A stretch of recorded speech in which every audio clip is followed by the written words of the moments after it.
Welcome to the Undisputed Podcast. I'm your host, Joy Taylor. On today's show, with another win in the books, are the Dallas Cowboys contenders for the Super Bowl, plus breaking down the NFL's midseason MVP candidates.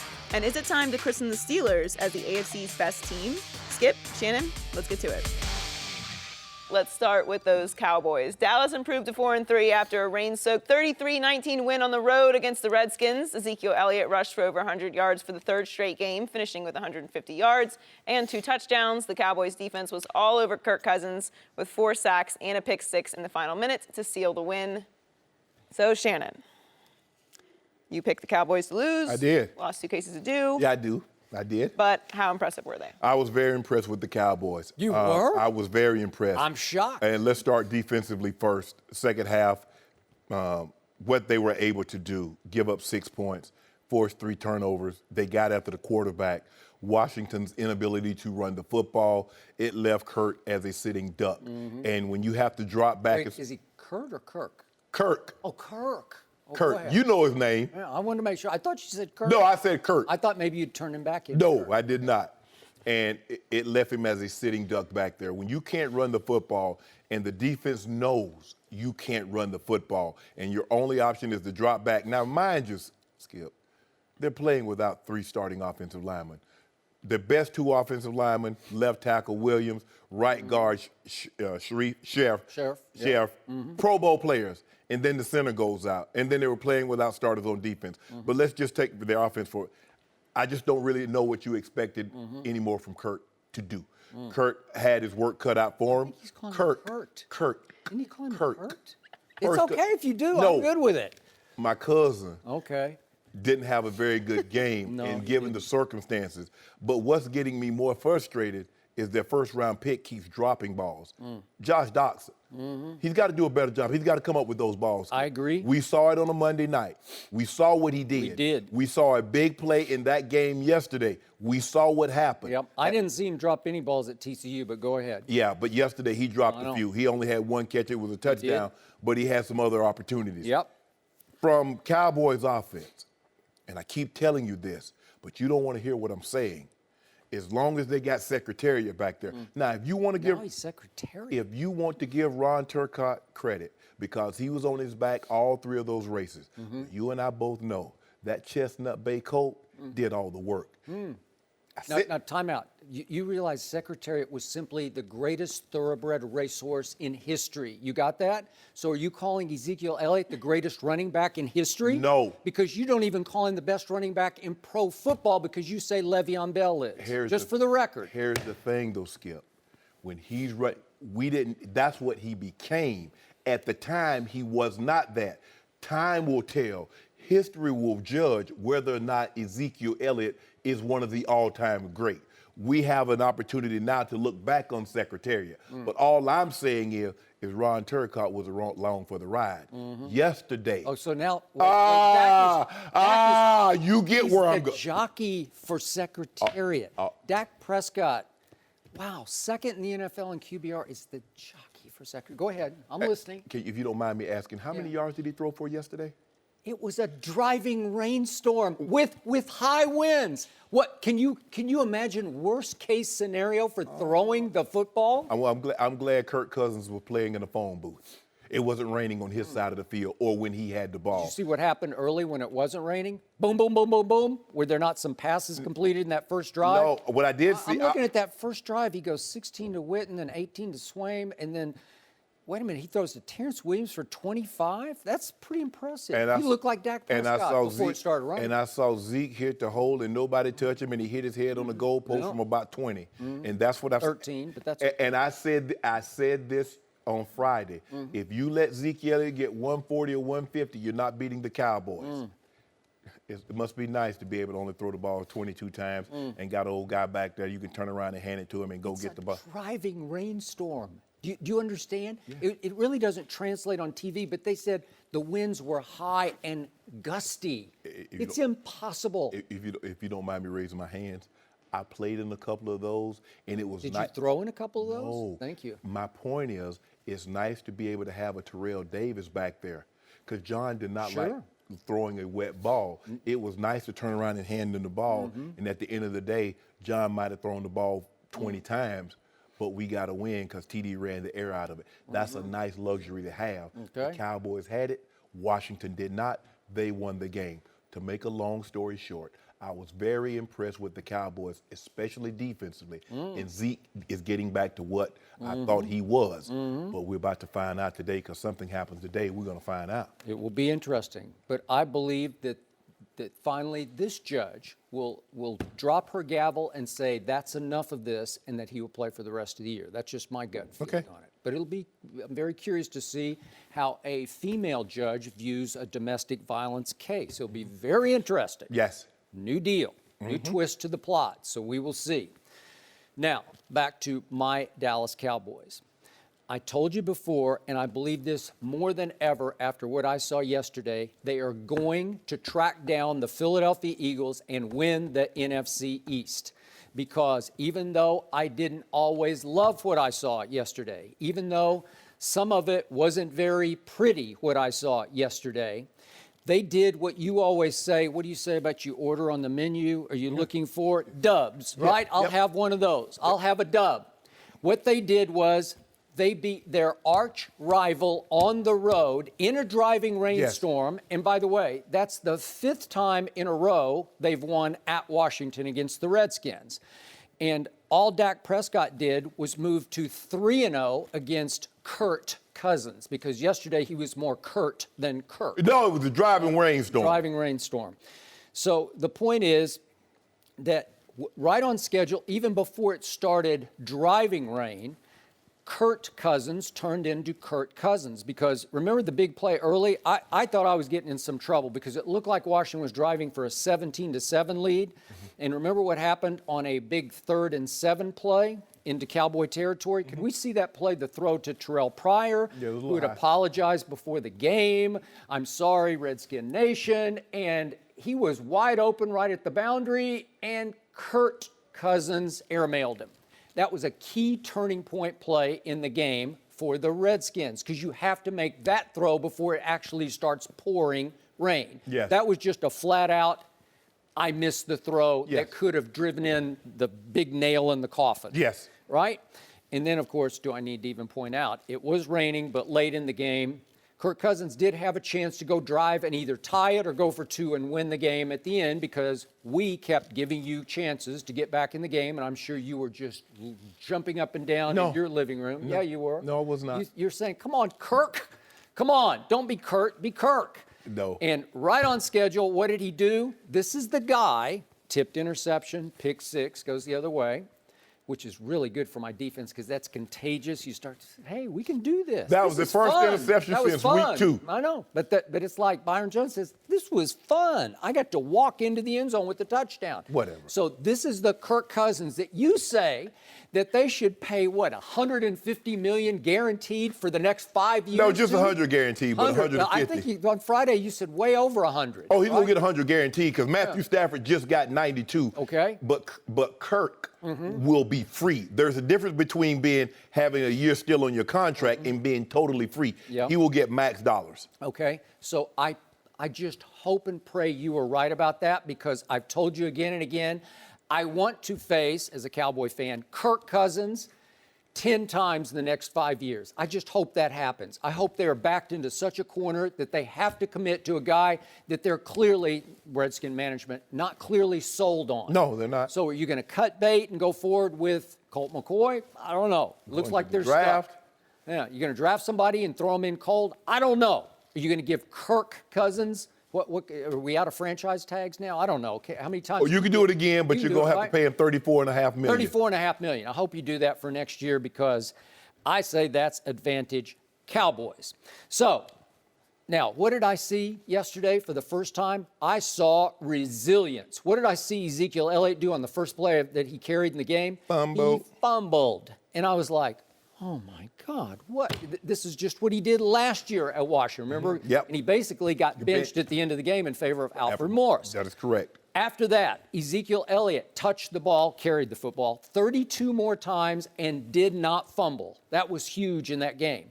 And then I told you again and again on Thursday and then Friday, I was scared to death of one Mike Nugent, a Redskins reject at a tryout the week before. because they kept this kid from Highland Park in Dallas, right? Rose. Yeah. And what happened? I thought Mike Nugent was going to perhaps kick me right in the stomach, and he did. On the first kick that he tried, duck hook left from 49 yards, didn't even sniff the left upright, and I thought, uh-oh, I'm in big trouble. And talk about resilience. Mike Nugent, way to go. Second half, he goes 4 for 4 on field goals, and my team, who had struggled in the second half without Sean Lee against the Rams and against Aaron Rodgers, won the second half 19-6. That was big time. And there were chance after chance after chance that I thought they were going to break the game wide open and have one of those San Francisco kind of displays where you would really be sweating over in that seat. No. But what happened when Zeke got loose? Do you remember that play? It looked like he had scored. They got the holding call on. They got the holding call. Could we Smith. see that holding call on Ty Smith? This is about to break the game open here. Here we go. This is a holding call on Ty Smith, and I have no idea how this is holding. If somebody could explain that to me, because that looked like that was ball game for the Redskins. Is that holding? It looks like his hands are between. Well, here's the thing. When the defender tries to disengage and you're pulling him back, they're going to call that more time than that. It looked like you were pushing him backward. Well, he tried to get loose, and and that's what they saw. Look, especially ticky-tack at best? I wouldn't say ticky-tack, Skip. You won the game. This is a Pro Bowl left tackle. It could have been another show of force, tour de force. It could have been another one of those games where Shannon Sharpe sits back and says, wow, that was some firepower. So it wasn't enough for you guys to beat them. Okay, but it kept going field goal, field goal, field goal. And then we got another ticky-tack call, and Mike Pereira and Troy Aikman both said on Fox that it was just ticky-tack at best on Anthony Brown that gave Kirk Cousins a touchdown late in the game that actually made Kirk Cousins made it interesting. You did it on purpose. No. You try to be slick, Skip. You think you slipped. He turned into Kirk No, he did Cousins. not. It was hold on. The difference between the two teams, one had a guy in Ezekiel Elliott, and they had their starting line. So they were able to run the football. The other team did not have their starting line, and they don't run the football as proficiently even when they have their starting line. So it asked the quarterback to drop back and throw the ball more than you would want to in a situation where the reins and the elements come into effect. It's really nice when you can take the snap, turn around and hand it to a guy, and he's picking up 4 yards, 5 yards, 10 yards, a clip. Yep. I'm giving you credit. Why can't you just take the credit? The Cowboys played well. I thought the turning point of the ball game on the very first play, the Cowboys fumble. It was like a win by holding Washington to 3 points. You mean, Because Zeke fumbled on their first possession, Zeke's first touch. He fumbles the ball. Cowboys come on the field. Orlando Scandrick made a really good tackle on third down on that series. That was a big turning point of the ball game. Yep. I thought the biggest turning point of the ball game, you're getting an opportunity. Washington is getting ready to kick a field goal. Skip, they're about to go up 2 scores. And not only do they not go up 2 scores, in one play later, they're down a score. That was really the turning point of the ball game, and the Cowboys really didn't look back after that point. But I want to give them credit. I've been first. I wanted to see how well they can play. They played very well. David Irving was getting after the quarterback. Lawrence again, another game, another sack.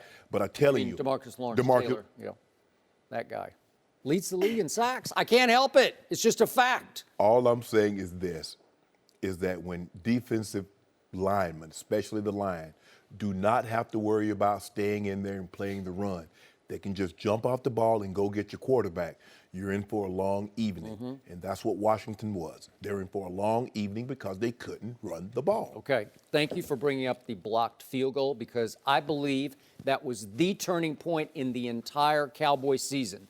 The turning point a year ago was the interception that Kirk Cousins threw into the end zone when he went to church, to Barry Church. Remember that? And yes. It would have been game over for Washington last year, except Dak then took it 80 yards the other way for a touchdown. They won 27-23.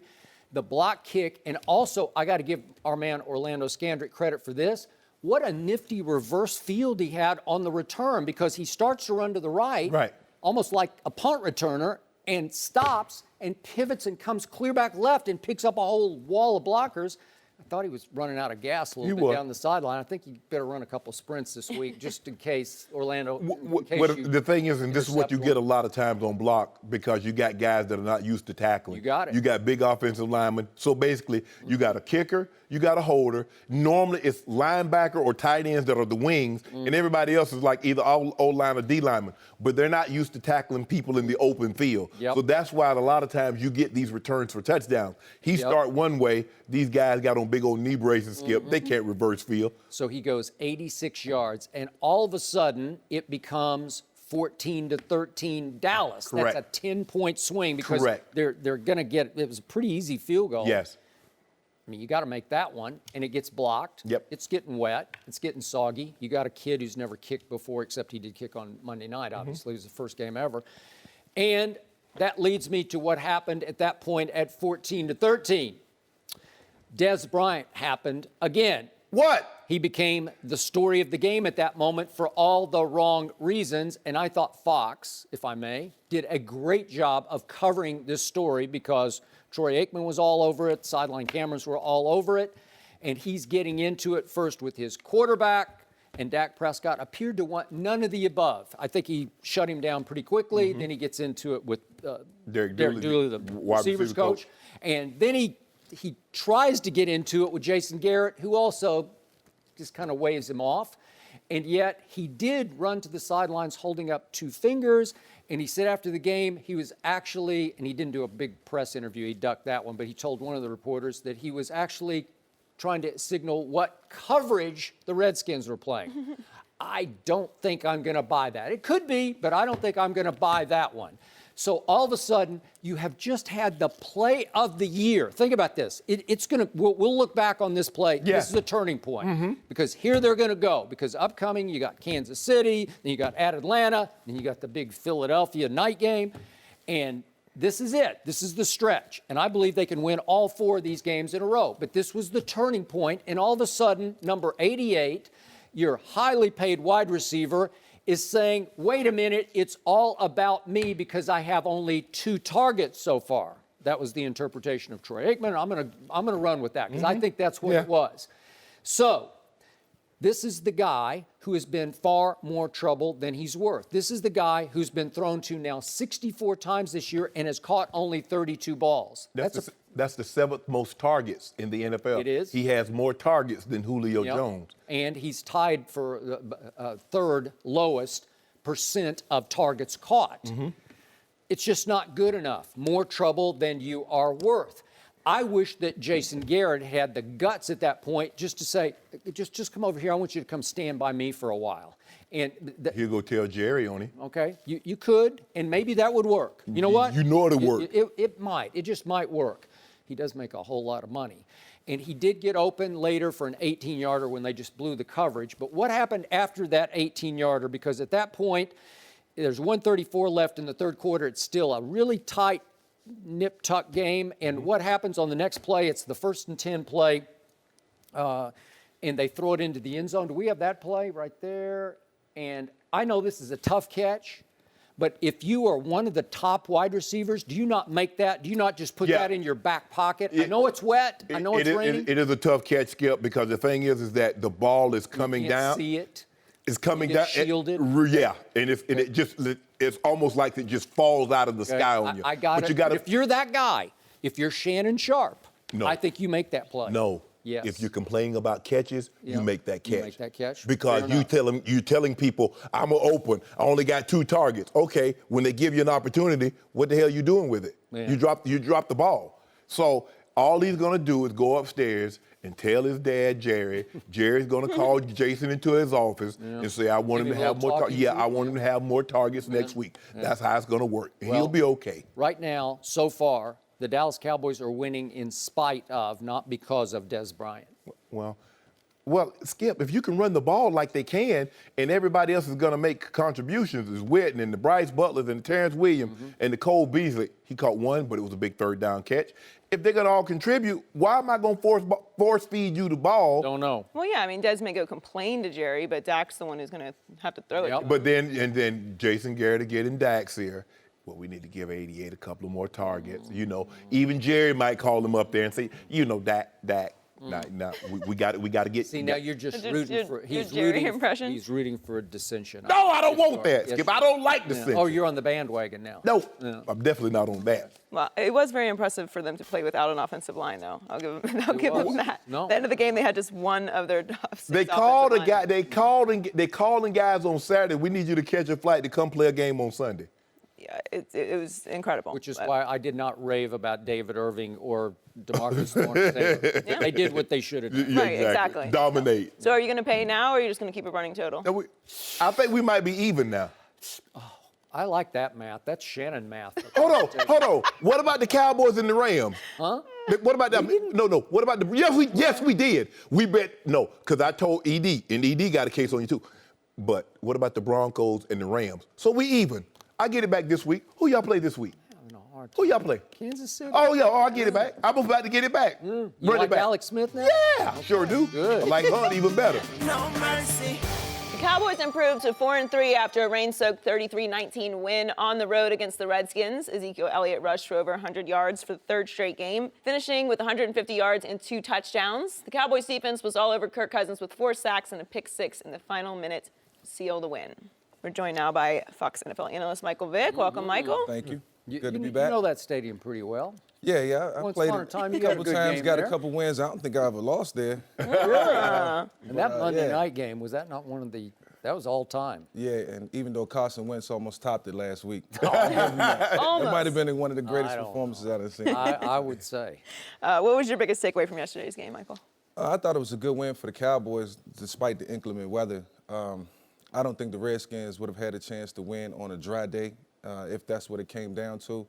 But the Dallas Cowboys is clearly a team that's going to be competing at the end of the year. I think they did some great things in that game yesterday, despite the weather. They ran the ball with Ezekiel Elliott like we know they could. Dak Prescott played extremely well, and I thought he threw the ball very accurately in the rain. And that was something that I couldn't do. So Really? I You had trouble? I had trouble throwing the ball in the rain. I don't know if it's because my hands wasn't big enough, but clearly a great performance by him. And overall, I think this team on offense and defense can do some good things down the road. But the schedule's going to get tougher. So it was good that they won that game yesterday and got over that hurdle, because if not, they would have fell behind in the NFC East. And I don't know where that would have took the Dallas Cowboys in terms of momentum. But their remaining schedule is tough, so they're going to have to take it 1 week at a time. Yeah, I was very impressed. I was very impressed with the way they played defense, the way they got after. And they should have now, because they started off without 2 starters on the offensive line, and then the center goes down, and they're playing with a lot of pieces that normally wouldn't be in the ball game. So Irvin and Lawrence and Crawford, they took advantage of that, as rightfully so they should. I thought, Skip, and Michael, you mentioned something, and I wanted to say it the first time. I thought one of the best plays is that Dak got sacked, and he was getting ready to throw the ball, and he still held, pulled it down. I don't know how he held on to the ball, even though it's raining as hard. He made like a complete delivery, Yes. all the way over and under, and tucked the guy hit him, and he still was able to hold on to the ball. And big hands in sports is never a problem. So let's just and being able to throw the ball in unless that. you're shooting free throws. That's Well, it can be. Well, right? That's what they say about centers. Their hands are too big to make. What you thought? Yao Ming had little was a person good hands. shooter, Exactly. yeah. So he had at 7. Shaq. Huh? Anyway, It's a big advantage when you're playing in inclement weather, Mike, and you know this. If you can just turn around and hand the ball, and he can get you 4-4-2 first down, 5-6 first down, and that's what they had with Ezekiel Elliott. Dak only threw the ball 22 times, 14 completions. Kirk had to throw the ball. You're calling him Kurt now. Kirk had to throw the ball almost 40 times. Yeah. That's way In the too rain. much. In the rain. That's way too many. That's way too many attempts in that kind of weather. Give the Cowboys credit. Their schedule does get a little tougher. We're gonna find out. We're going to find out what they're going to be. They got Kansas City next week, and they might, because there's something going on today that might not work in your favor. That would. I hope it works out really well, because change. I don't want you to have any excuses. Yeah. Okay. I think you're rooting like crazy. No, I wouldn't do We're that. talking about Zeke getting suspended for the rest of the year. I don't want you to have. Zeke will play the rest of the I don't want you to have any excuses, because I know they're coming.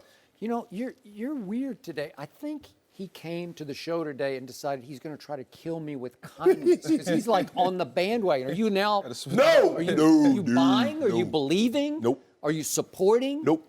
Yeah. Are you starting to say they are going to win the NFC East? It was a one game. It was a one-off. Joy asked me how impressed was I with the Cowboys yesterday, and I was very impressed. It was impressive. I'm not going to back off what I've been saying for weeks. The Dallas Cowboys are going to win the NFC East, and it started yesterday. If they lost that game yesterday, to me, it's virtually over. Yes, I As agree. far as having the kind of year I thought this team was capable of having. And you know these NFC East rivalries all too well. It is blood and guts, man. And anything can happen, especially when the Cowboys play the Redskins. Yeah. Sometimes Eagles, Redskins Yeah. can be in there. I don't know what you thought as an Eagle. Eagles, Cowboys can be crazy. I always thought Eagles Redskins was the biggest rivalry. Biggest, yeah. But at the same time, what do you think this team can beat the Philadelphia Eagles? Yeah, definitely. At the end of the day, Twice. all around. I think they Two times. can, and they're going to have to. They're gonna have to. because they're It's a starting to must- just. they're What you must- think about that, Mike? What you think about that? I think the Eagles are the best team in the NFC East right now. Well, he based has to on the say that record. he was an Eagle. He don't have to Okay, say that. it's He could have okay. said whatever he wanted to say. But I tell you, these are going to be interesting matchups, and I can't wait to see them. Well, me too. So here's the point yesterday. I didn't love it. Lots of times I didn't even like it. I thought it got messy and sloppy, and it was dry. I'm the harshest critic, and you can go back and look at my Twitter timeline and see where I was just like pulling my hair out over some of the things that happened. I didn't love it that Zeke fumbled on his first carry of the game because you cannot do that at their place. No. And I did not like it that the replacement place kicker missed a 49-yard field goal that didn't even sniff the left upright because he duck hooked it so bad. And I thought, uh-oh, here we go. And what happened? My team showed some guts. My team showed backbone and resilience and character Resolve. because Zeke then carried it 32 more times.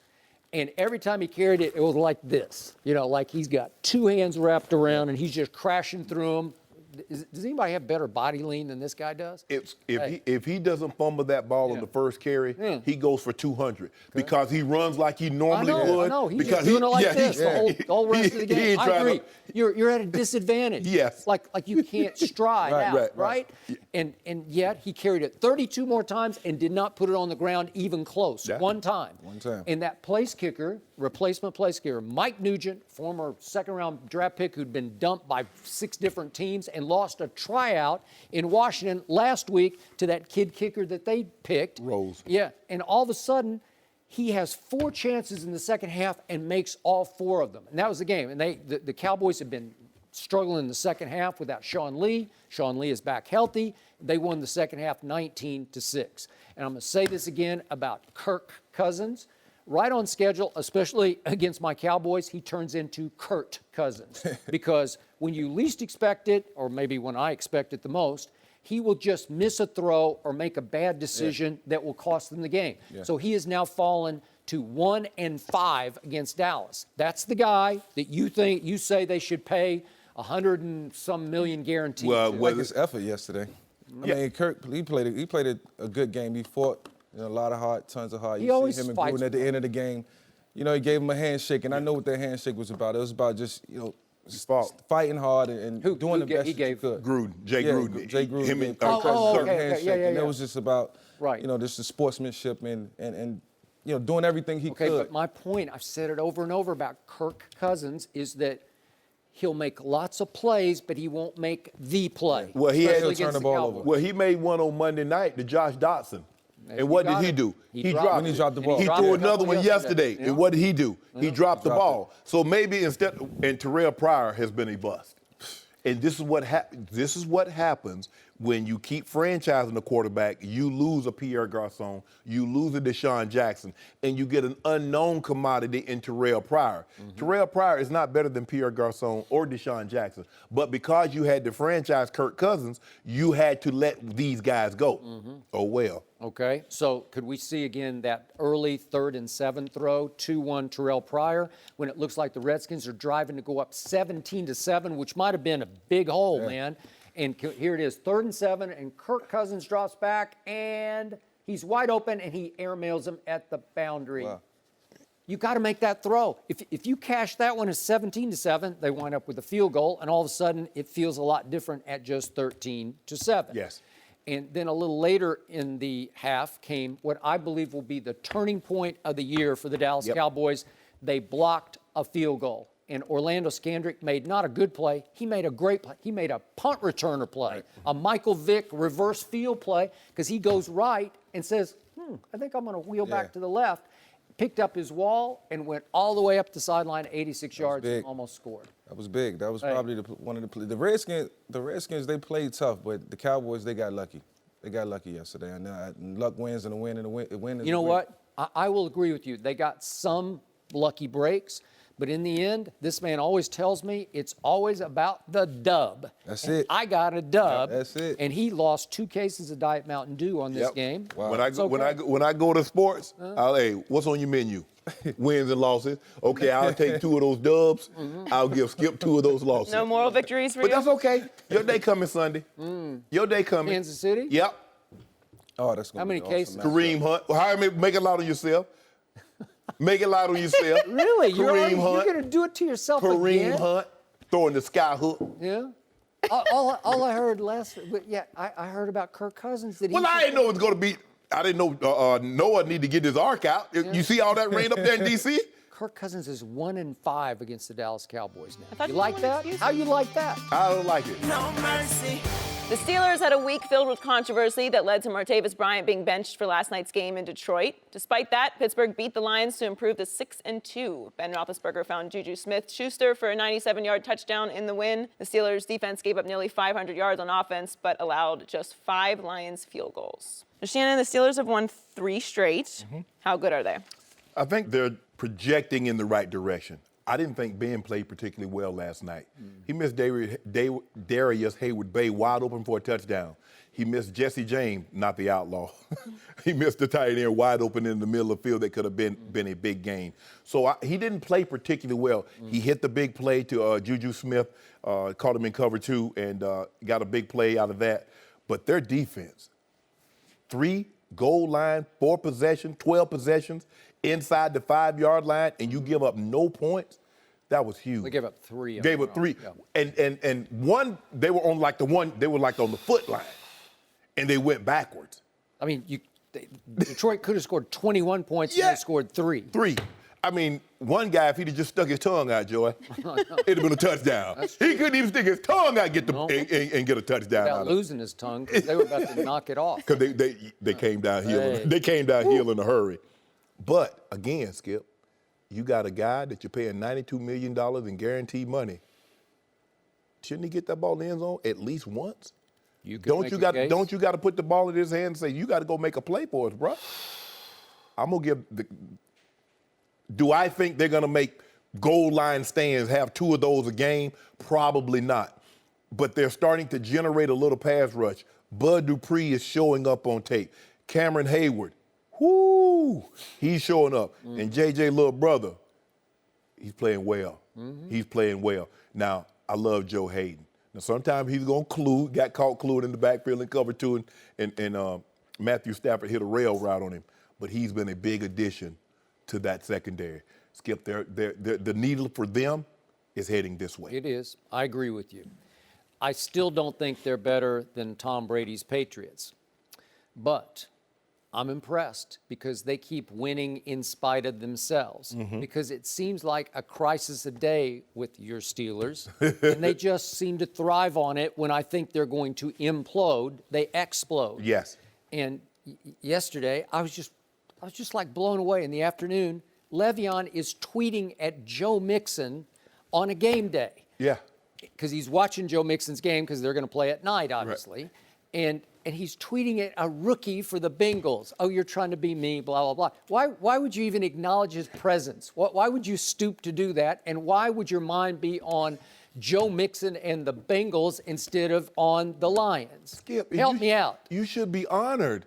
Imitation is the highest form of it flattery. is. But you're just way better than he is. You don't need to be threatened by him just yet. I think he's going to be really good at some point when they just say you're the guy. But still, so far, not so good. Right. So then we went through all the Antonio versus Ben over their anthem stances, and it appeared they were clashing over it. It was Ben not looking at Antonio when he, missed the throw. Yeah. And we had the team split in Chicago, and the coaches went out and stood for the anthem, but the team stayed in the, it's one thing up in the tunnel, and it's just, it seemed like a split football team, and they blew the game at Chicago. They should have won that game. Right. And then they got crushed at home by Jacksonville. I'm thinking, what are they doing? And then Martavis Bryant happens, and the irony was he's responding to a Twitter follower and then takes a shot at Juju Smith-Schuster. Teammate. Yeah, a teammate who's kind of his now rival for his position. And it was his position. It was because he gets suspended, so he's standing on the sideline last night, and guess what happened to that kid who's 20 years of age? He exploded last night. That was his coming out party. The most touchdowns in NFL history by someone before reaching the age of 21. Yeah, so all of a sudden, they got another weapon that looked like he was beyond Martavis, because Martavis is just a deep threat to me. Yes. But this kid is tough, and he'll go underneath and catch it over the middle, and he'll block like a demon, and maybe they got a better football player than Martavis. So now Martavis is reportedly on the trading block as we near the deadline. Without the distraction, Right. because here's the thing, Skip. He's one strike away from being gone a year. Good point. I got Juju Smith under contract for the next 2 years. I don't have to worry about anything. Right. So Martavis is going to be a free agent. He's one strike away from being gone again. He's going to want big money. Let's see. Rookie contract, no problems, no headaches. Oh, guy want big money, 1 year away from being. That's not a hard decision for me, Skip. I'm afraid he's lost his spot. So then it's a skit a night after a touchdown with the Steelers. And I'm starting to wonder, does Mike Tomlin does he budget in practice time where they can practice their routines? Because you got to practice this. If you're going to do the bench press on somebody's back, right, they're going to be your bench, yes, right? And then everybody's going to stand around and clap for you. Play hide and seek last week. They did hide and seek. Don't you? It takes time to actually choreograph it, doesn't it? But you know what I like the most? The linemen getting involved. The linemen get the biggest kick out of it because they don't never they never get to celebrate. I'm good with it. I enjoy it. I'm entertained by it. Sometimes they get a little lame, because you just run out of ideas after a while. But seriously, don't you think you have to rehearse the skit? Yeah. You can't just do it cold turkey. Team bonding. Yeah. Team bonding. Well, I think they blow the whistle at practice and say, okay, it's time to rehearse the skit this week. Well, you have to know who's going to score, but it's probably going to be Le'Veon. He's all the skill players got their own thing. Maybe Antonio, all the skill players run. Yeah, skit. everybody got their thing together. Okay. I want to see a lineman turn a backwards flip. Well, I'm sure one's capable. No, don't do it. So despite all of the above, they keep winning enough games that they're the number one seed, right, in the AFC. That's pretty great. Here's what they probably hope happens. Kansas City plays the Patriots. Kansas City beats the Patriots. The Steelers own Kansas City. They do. It's all about matchups. No, the Steelers can't do anything with the Patriots. The Patriots also own the Steelers. So that's a whole other exactly. So that's what they're hoping. They're hoping Kansas City knock them off, so they get Kansas City, and then they knock them off. Okay, now back to the highest paid quarterback in his team. This team puts up almost 500 yards against a defense that you like, and I'm with you. Yes. I like the backbone of this defense when it was time to bow your neck and take a stand. But you hit Golden Tate over the middle late in the game. It's early in the fourth quarter. And he goes all the way down to Pittsburgh's 26, and he just fumbles for no apparent reason. He just drops the ball. He's like trying to do too much, and he just, whoops, I lost the ball. Well, that could have been the game right there. And then we talked about the 3 goal line stands. The second time, they just sort of surrender and say, we'll take the field goal because we should have taken one the first time. Right. But Matt Stafford did throw on the first goal line stand a nice pass to Fells, the tight end, and hit him up high, and he couldn't hold on. Right. And then he threw a pretty good fade ball in the second goal line stand, and it's here, and the receiver doesn't come down with it. I think it's Marvin Jones. Yes. And so he made a couple of throws that could have cashed 7, but this team is totally snake-bitten in the red zone. Yes. Because what happened at the end of the Falcons game at home? Yep. Golden Tate to the 1-inch line. I think he scored. That's just me. But then they had the 10-second runoff, and that was the last play of the game. 5 possessions in the red zone, which is 20 going in, 0 touchdowns. No, I mean, that's it. So you from 20 to 20, you outplay them. Yes. You play well Yes. enough to win the game Yes. at home. Yes. But when it's time to cash, the whatever he is, 150 million, whatever. Yeah, it is, 92 quarterback, guaranteed. 92 guaranteed. He doesn't cash. They called him in. They did like Cam called that camera. They called him in and said, Yeah. Matt. And I got to credit our friend Rob Parker, who's going to be on a little later. He always says, and he's a Detroit man. He's been in Detroit for years and years until now. And he says Matt Stafford has never won a big game. And I think last night would have qualified, maybe not Yes. as a huge game, but it was a national television game. one touchdown in this game. If they score one touchdown, maybe the outcome is different. Yeah. Instead of getting all field goals, just get one touchdown, and you're looking at a different ball game. 20-15 is the final score. And you said Ben didn't play very well. Le'Veon didn't exactly torch him. Yeah, he had a Antonio terrible. didn't have a big game. No, but the Steelers are 19-0 when Le'Veon gets at least 23 carries. I feel like just give Le'Veon the ball. Yeah, just give him Just the give ball. him the ball. Even Yeah. if you only have like 48 yards on Yeah. 24 Well, you could carries. do that because he averaged 3 yards a carry. It wasn't like he lit him up. No, but it's almost a formula at this point. No mercy. The Seahawks beat the Texans yesterday, but Deshaun Watson did not look like a rookie in the loss. Both Deshaun and Russell Wilson had over 400 passing yards and 4 touchdowns in the game. Deshaun set an NFL record with his 19th touchdown pass in his first 7 games, but he threw 3 interceptions yesterday. Michael Vick is still with us. Michael, how surprised are you with how good Deshaun has been? Well, I'm not really surprised because just his background and pedigree coming from Clemson, he's been known to play well in big games. We've all seen it. Yesterday, I thought, he played extremely well, but the team that won the turnover battle will win the game. And it's clearly the 3 interceptions, whether they were errant throws or if they were tip passes, it happened. And he has to find a way to control that. But at the end of the day, the Houston Texans have found a franchise guy in Deshaun Watson. They should be proud of that. And I think he'll only ascend from here. I watch him, and this rookie campaign reminds me of Joe Flacco, Ben Roethlisberger, Matt Ryan. Those guys in their rookie seasons did things that was unprecedented. How about Michael Vick? Well, my rookie year was subpar. I did some good things. I showed promise at the end of the year. And if I would have started earlier, it probably would have been better. But I think, experience is the best teacher, and these guys are coming in with the best coordinators, the great head coaches that align these guys to go out and pad the stat sheets, win games, and do some promising things. And they're doing it without J.J. Watt and Brian Cushing. When they get these guys on the field and when they get back healthy, it's amazing what this team's going to be able to do. But I'm not surprised at all that he's doing the things that he's doing. I thought he was good. You don't do what he did in back-to-back national championship games. You don't do winning the ACC basically every year he was there. You don't do what he did. As I said, they pulled the number 4 that was retired by Steve Fuller. They pulled it out of the rafters, and they put it on his back. I thought he would be very good. I didn't think he'd be this good. Absolutely. I mean, he's on pace to throw for 3,800 yards and 43 touchdowns. The record for touchdowns in a season by a rookie quarterback is 26. Peyton Manning and Russell Wilson. He's on pace to throw. 19? He's got 19. He's on pace to throw for 43 touchdowns. Yeah. As a rookie. As a rookie. He's special. I love the way he carries himself. He doesn't have the arm strength. He doesn't have the arm strength of Trubisky. He doesn't throw the ball. All I know is he won more than both of them. And he had more expectations on his shoulders than both of them. And he exceeded expectations. So here's a guy that's not in awe of the moment. Because as you said, Mike, he won a lot of big games in college. When the NFL, all of them big. Because you only get 16 of them. So all of them are big. And he's rising to the occasion.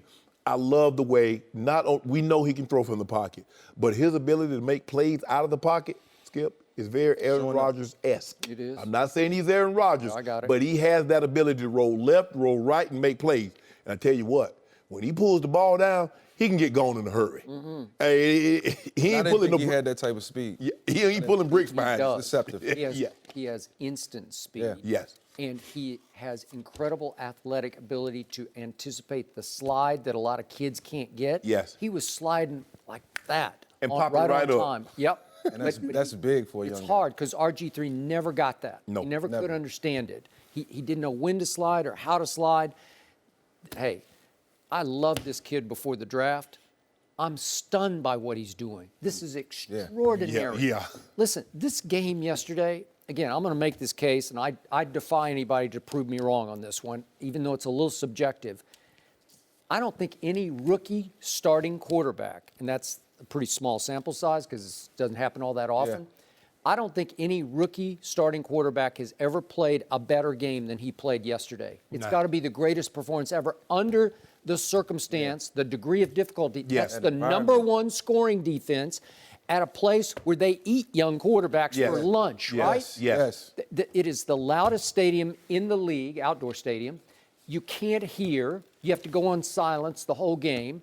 And he doesn't know it. So like Russell Wilson in his tenure there, he's 12-0 against AFC teams because they don't know it. They're coming in cold and they get hit right in the face with the wall of noise. And this kid throws for 404 touchdowns against that defense. He just riddled them. He toyed with that defense for much of the game. He threw the pick six, but did he fold his tip? Nope. He came right back and said, I got this. And Skip, they sacked him 5 times. So it wasn't like he had clean pockets. They're beating him up back there. What happened to Tom Savage when he started the opening game against Jacksonville? Was it like 10 sacks? Yeah, they got after about five I or think 6. he was sacked 6 times, and then Deshaun was sacked 4 times. Okay, that's what it was. And he said, and I'm sure Tom Savage was thinking, well, he ain't going to do no better than I am. 6 is pretty decent for a half. Hey, I guarantee you he was thinking that way. Yo, come on. Oh, they about to kill him. He's like, I'm going to get my job back next week because they about to kill him. Like, hey. Oh, I'm never playing again but if here. you listen to his teammates talk, and Jadeveon Clowney made a comment that he was better than Russell Wilson. I think he should take that back. He should retract that. That's not the truth as of right now. Russell, he's proven. But when you have guys in the locker room who are noticing the hard work that's being put in, all the progress, it makes guys work harder and they can see light at the end of the tunnel. And I think that's what this team is witnessing right now. Skip, remember I told you last week, once a guy, and this was Carson Wentz, once he figures it out, and then his teammates start to believe in him, and he sees that his teammates are believing in him. See, you can fool as a professional athlete. You can fool everybody, the media, the fans, but you can't fool us to come to the locker room every day because we see what you do. Absolutely. So you can't fool us. They see the time that he put in the film room. They see the way he conducts himself on the practice field. And now it's so nice to see when you put all that labor in see that tree bear fruit. He's going to be special for a while. Remember what DeAndre Hopkins said about halfway through training camp? I'm on Team Savage. And remember what I said sitting right here? What? You're on Team Savage? And I know you got to sort of support the incumbent starter, the guy you've been with for... That's Coach O'Brien, DeAndre. Can you say, I got it. You think he's happy now? Look at his numbers. Oh, you heard what he said? This guy here's special. I'm with him. Yeah, you see? Throwing on the ball. Yeah, exactly. Hey, to this point, can you imagine a rookie playing much better than this? No. I know you're talking about Flacco and Roethlisberger, but this is like another level. Yeah. This is my abilities that I had when I was a young quarterback coming into the National Football League. I felt as if I could do anything, and obviously I had a long way to go, a lot of growth. But the way these young guys are playing right now, it's a credit to the coaches that surround them. They know exactly what to do with their talent. They know how to put it on display. Right. And these guys are giving their teams the best chance to win. And it's awesome to see. And I can't wait to see this Houston Texans team grow given how you on. exploded on the scene, what are the pitfalls? What should he be careful of? What will they figure him out? Will they start to? Well, this is year 1, and it's not a lot of film out on him. Next year may become tougher, but you think about Dak Prescott. He's looking the same way as he did last year in his rookie campaign. I don't expect Deshaun Watson to take a step back, especially with Bill O'Brien being his coach. He'll only get better. He has that attitude. This is something that the city of Houston can be proud of. I agree. For a long time. I mean, it's hard to find good quarterbacks in this league and good quarterback play. And sometimes when people pat you on the back, they're holding you back. Be careful of the adulation. That's true. And what we're starting to see, Skip, is that these guys now, they start going to these passing camps at 10, 11 years old. Yes. And everybody's the 7-on-7 camps is just exploded. Everybody's throwing the football, so they're so far advanced as far as throwing the ball and reading coverages. You got a good friend of mine like Trent Dilfer. He's explaining to guys every coverage that they're going to possibly see in college or they're going to see in the NFL, he's giving it to them at a high school level. So when they go to college, they're prepared. When they go to the NFL, they're even more prepared. This dude here, he's been special for a very long time. He was special at Gainesville High in Georgia, the Red Elephants, which is about 40 miles from Atlanta. Yep. this dude has been special for a while. He was special in college. It's hard to be, and he puts that kind of time in. You know, sometimes guys say, well, I want to be good, but they're not willing to pay that sacrifice to be great. This dude will put that time in. I'm sure the Seahawks, the Legion of Boom, thought they were going to throw the kitchen sink at him, throw coverages. He was so poised. He looked like he'd been doing this for 10 years. Yes. Well, speaking of that, Richard Sherman said that Houston's so lucky by next year he's going to be a top 5 quarterback in this league. That includes the big dogs, Brady and Rodgers. He makes you dig into the deepest part of your competitive juices to beat him. Maybe it's one of those. Don't take it too seriously. Don't even listen to that. Thanks, Richard Sherman. I'm gonna keep working, but that's high praise though. No mercy. Let's talk NFL MVP. Carson Wentz threw 2 more touchdown passes yesterday as the Eagles won again to move to a league-best 7-1. Tom Brady also had a big game as the Patriots won their 4th straight. And in Seattle, Russell Wilson threw for 452 yards and 4 touchdowns to put his name in the MVP conversation. Now, Shannon, who is your midseason MVP? I got a dead heat. I want a dead heat. No, you know what? Did you forget about Pennsylvania? No, I didn't forget about it. Wentz in a lifetime? But right now, he's 1A. Russell Wilson is 1. After what I saw yesterday and what he's been able to do with no resemblance of a running game, I got Russell in the 1 slot. I got Carson Wentz in the 2nd slot. I got Tom Brady 3rd, and I have Alex Smith 4th, Deshaun Watson 5th. That's all you got to say? That's it. Really? Yeah. I tell you what, if you got Tom Brady in any of the first 2 slots, you're going to have to do the rest of the show by yourself.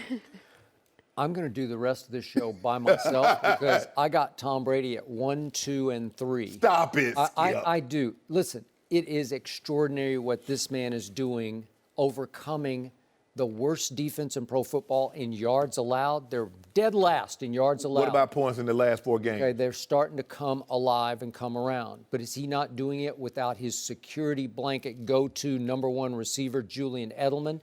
Is he not doing it having to work in new guys, Brandon Cooks and Philip Dorsett?